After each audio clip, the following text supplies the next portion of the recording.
The detective inspector lives in that bioactive vivarium back there. But does he ever even use it? If he is roaming around out there at night, he's waiting until he's sure that I'm fast asleep before he does it. But we're going to find out for sure because we're going to spy on him.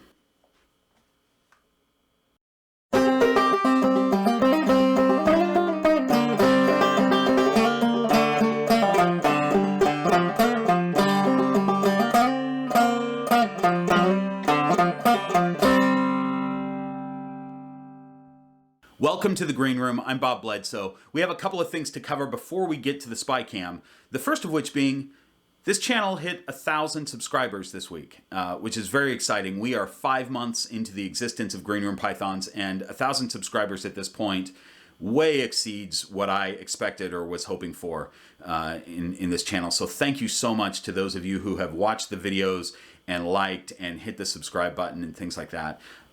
That's really cool. As promised, because we hit 1,000 subscribers, I'll be doing my first YouTube live stream. And we're going to do that this week. It's going to be Friday, May 7th at 5 p.m.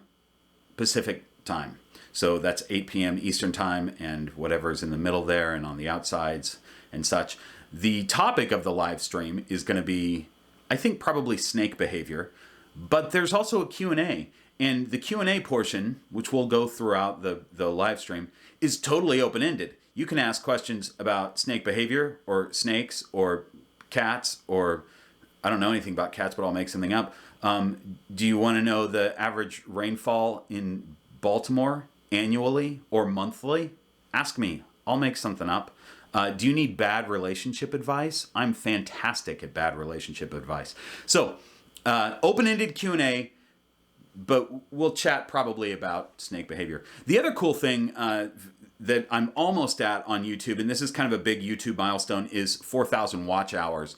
And the great thing about that is that once you have over 1,000 followers, thanks again, and over 4,000 watch hours, YouTube offers monetization. So that doesn't mean at that point you're going to make pennies, but still, just that benchmark of being able to be monetized, YouTube sort of acknowledging your channel as something that's worth being monetized is pretty cool. And I think I'm a couple hundred watch hours away from that. So that's pretty cool.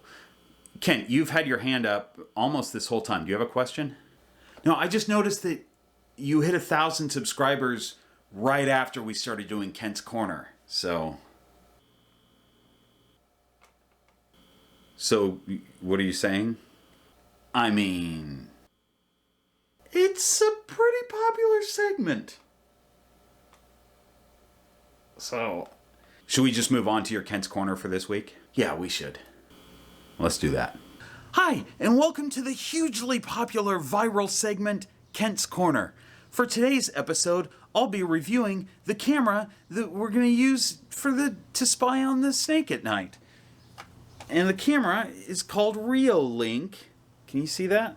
It's that camera. We just got it off Amazon, and it's pretty cool. It hooks up to your phone, and you can control it with your phone, and it'll record videos and stuff like that. I mean, it's no RCA VHS camcorder with autofocus, but it's a pretty decent camera for what we're trying to do. I recommend always having a camera on your pets if you're keeping animals that can't be trusted, like snakes or chickens. You just don't want to take your eyes off those. Thank you for watching the hugely viral sensation segment, Kent's Corner. I don't know if you can claim that a segment is viral, but good basic information anyway, Kent. Thanks. We're going to move on to the spy cam. I don't know what I'm going to get. I tried to record one night and he didn't come out at all, or maybe the camera didn't trigger, the motion sensor of the camera wasn't triggered. So I've got a couple of nights to try this, and I guess if it didn't work, you wouldn't be watching this right now because I wouldn't put it up. So clearly it worked if you're watching this. Let's get to it. Hey folks, Future Bob here. So I did 2 different nights of getting him moving around. I tried several nights, but sometimes he doesn't come out. So this one, it's actually pitch black. It looks like there's a light shining on there. You can see that light reflected, but that is just the infrared camera seeing itself, apparently, because it was pitch black. The next recording is in full Technicolor.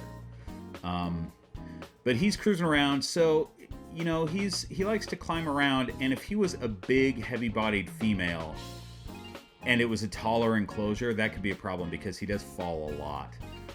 When he's climbing, I hear this like big thud, and he falls. Although he doesn't do it here.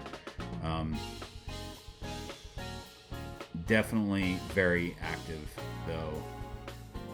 Cruising all over. He spends a lot of time right up there by the top. Not really doing the glass surfing or trying to get out. I mean, he's poking his head around the top, but he's not doing that thing where he's like pushing his nose or anything like that. And back in the hide he goes. So speaking of that hide, I'm going to show you now an idea that I came up with for that hide. So check that out before we go to the next night.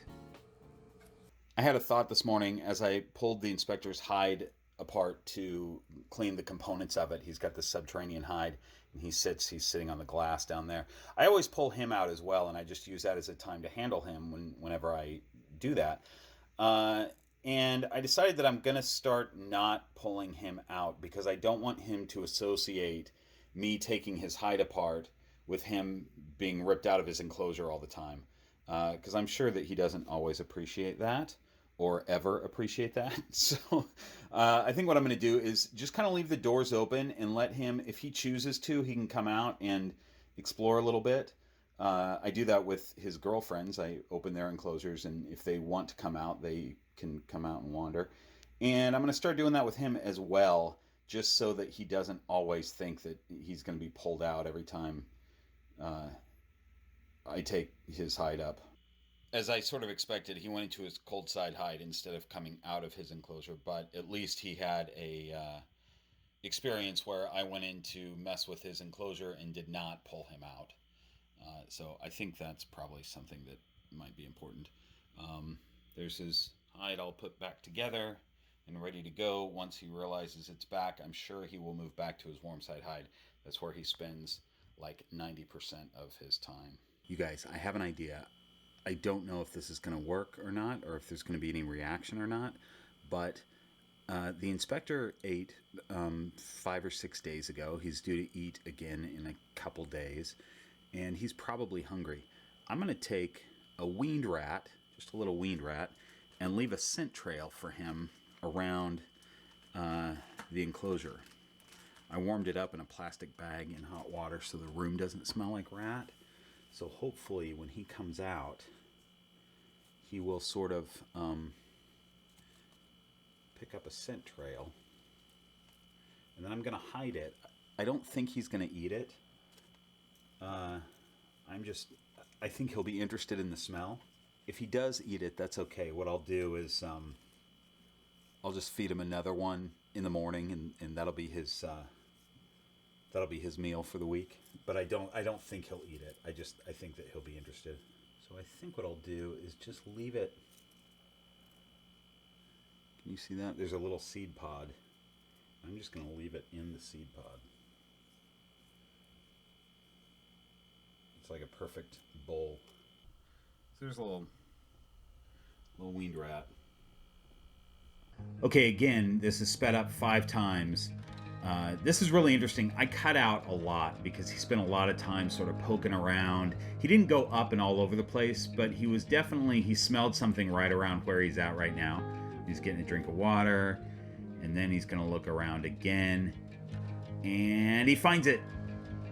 And he takes it, you guys. I did not expect this at all. He's never taken a dropped rat. I always have fed him on tongs and wiggled it around, and we pretend like it's alive, and he strikes it. So this is really interesting because it tells me that he'll take a meal like that, and that's pretty cool to be able to feed him that way. I'm not going to do it all the time, but maybe once or twice a month, give him his meal in a little container that he can go and find by himself, you know.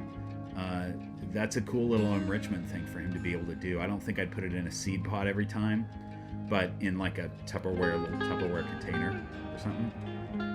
And he goes back in. He spent a lot of time out that night, but I cut out a ton because otherwise it would get boring.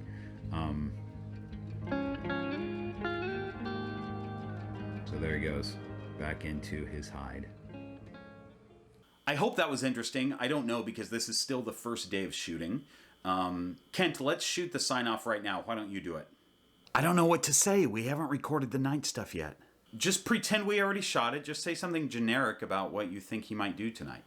I'm sorry that the inspector got out and killed my brother in his sleep, but that is what happens when you have ball pythons. Really, Kent? My mom and I request privacy for the family at this sensitive time, and I am taking financial donations.